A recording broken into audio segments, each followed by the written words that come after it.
నమస్తే, welcome to Leo news. Nara Lokesh target గా YCP రాజకీయం చేస్తుందా? లోకేష్ పై ప్రజల ఆదరణను చూసి వైసీపీ భయపడుతుందా? అందులో భాగంగానే లోకేష్ టార్గెట్ గా రాజకీయం నడిపిస్తున్నట్టు వార్తలు వస్తూ ఉన్నాయి.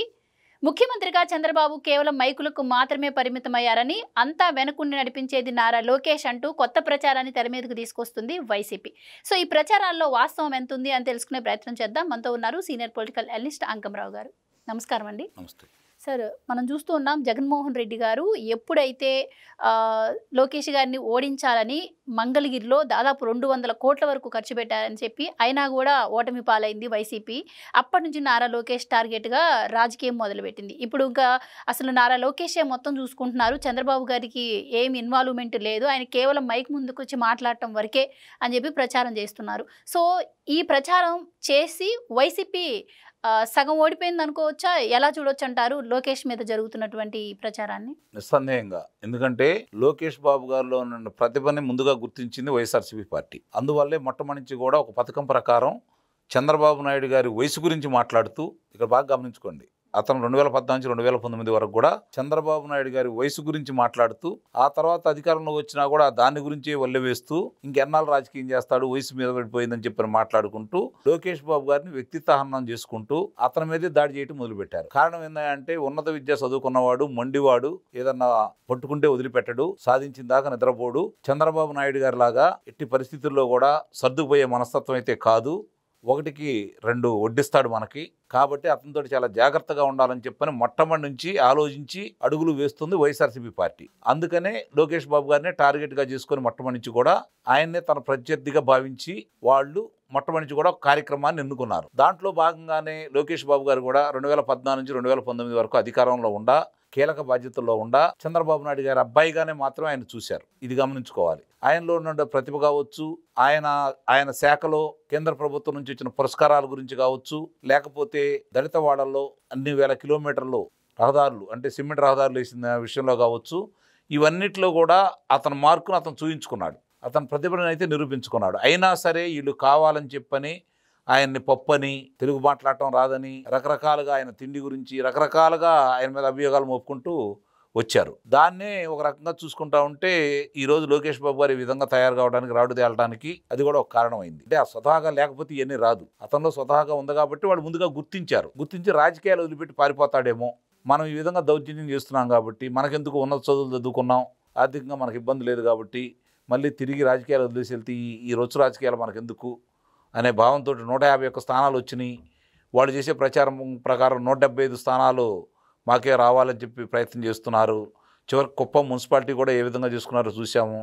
ఆంధ్ర రాష్ట్రంలో పంచాయతీలు కావచ్చు, మండల ప్రాథమిక స్థానాలు కావచ్చు, జిల్లా ప్రాథమిక ప్రవేశిక స్థానాలు కావచ్చు, వాళ్ళు ఏ విధంగా కైవసం చేసుకున్నారో చూశారు. కాబట్టి అలాగే నగర పంచాయతీలు కావచ్చు, మిగిలిన నగరాలు కావచ్చు, పట్టణాలు కావచ్చు, ఏ విధంగా స్వాధీనం చేసుకున్నారో చూశారు. కాబట్టి ఇవన్నీ చూసిన తర్వాత వాళ్ళు అట్లా దౌర్జన్యం చేయడానికి కారణం కూడా అదే, భయం పుట్టి ఆ పార్టీలో నాయకులు ఉండకుండా చేయాలని, వీళ్ళు కూడా ఎన్నికల్లోకి సిద్ధం కాకుండా ఉండాలని చెప్పిన వాళ్ళు కోరుకున్నారు. కానీ స్థానికంగా తెలుగుదేశం పార్టీకి ఉన్న బలం ఏంటో వీళ్ళకి తెలుసు. కాబట్టి మొట్టమొదటి కూడా కార్యకర్తల యొక్క సంక్షేమాన్ని దృష్టిలో పెట్టుకున్నటువంటి లోకేష్ బాబు గారు సరికొత్త పథకాలు తీసుకొచ్చేసి, బీమా పథకాలు కావచ్చు, కార్యకర్తలకు అండగా ఉండే కార్యక్రమాలు కావచ్చు, ముందుండి తను కూడా ముందుకొచ్చి వాళ్ళకి అండగా నిలబడుతూ పోరాడే విధానం కావచ్చు, మొత్తానికి ఆయన సాధించిన విజయం అనేది వీళ్ళకి ఈరోజు కళ్ళ ముందు కనపడుతున్న తట్టుకోలేకపోతున్నారు. రెండోది, ఆయన యువగళం పాదయాత్రలో తిరుగులేని నాయకుడిగా ఎదిగిపోయాడు. ఒక రకంగా జగన్మోహన్ రెడ్డి వైఎస్ఆర్సీపీ పార్టీ యొక్క ఆశల్ని గలంతు చేయడంలో కూడా అది కూడా ప్రధాన భూమిక అయితే నిర్వహించింది. ఇప్పుడు చంద్రబాబు నాయుడు గారు ముఖ్యమంత్రి అయ్యారు, ఈయన కీలక భూమిక ఈయన నిర్వహిస్తున్నాడు. పవన్ కళ్యాణ్ గారు ముగ్గురు కలిసి కూడా చేయాల్సింది చేసుకుంటూ వెళ్ళిపోతున్నారు. ఇప్పుడు వాళ్ళ యొక్క ఆలోచన విధానం ఏంటి? చంద్రబాబు నాయుడు గారు పరిపాలన పరంగా చూసుకుంటున్నారు.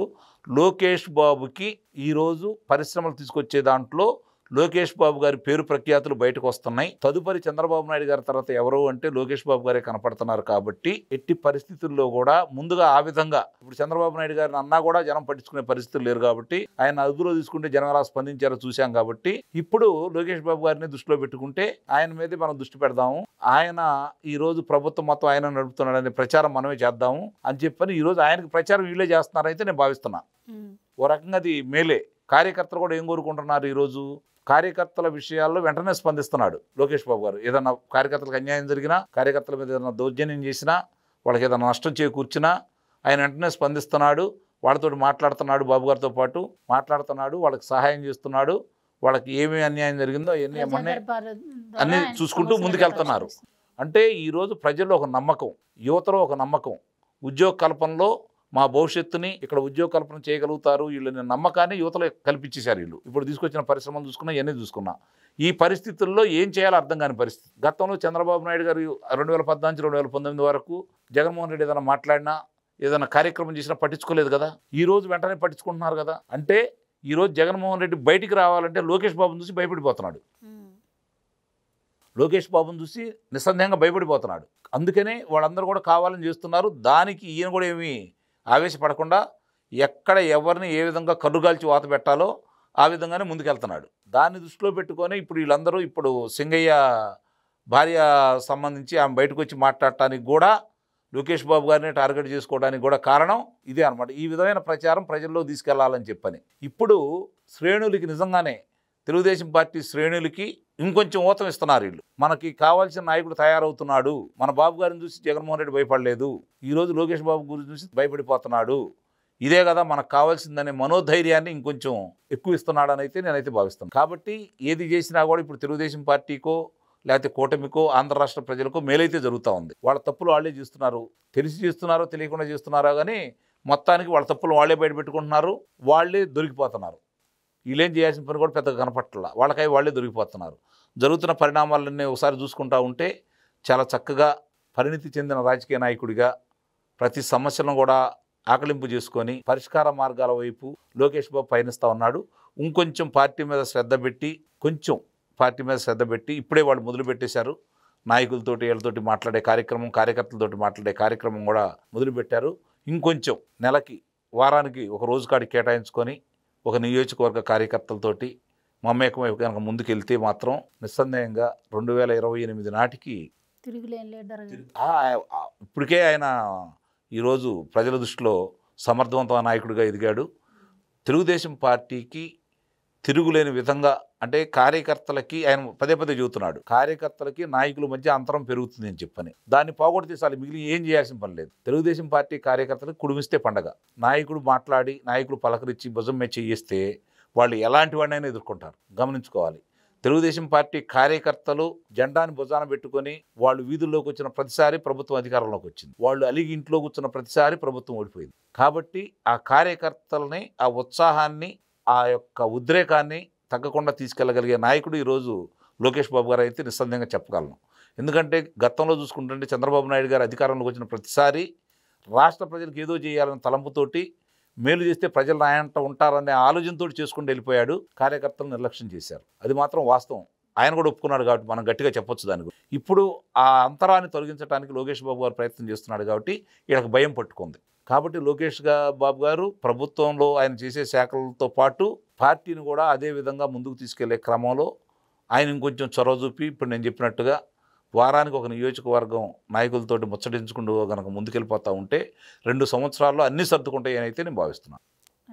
థ్యాంక్ యూ సో మచ్ అండి. Please subscribe to Leo news for more videos.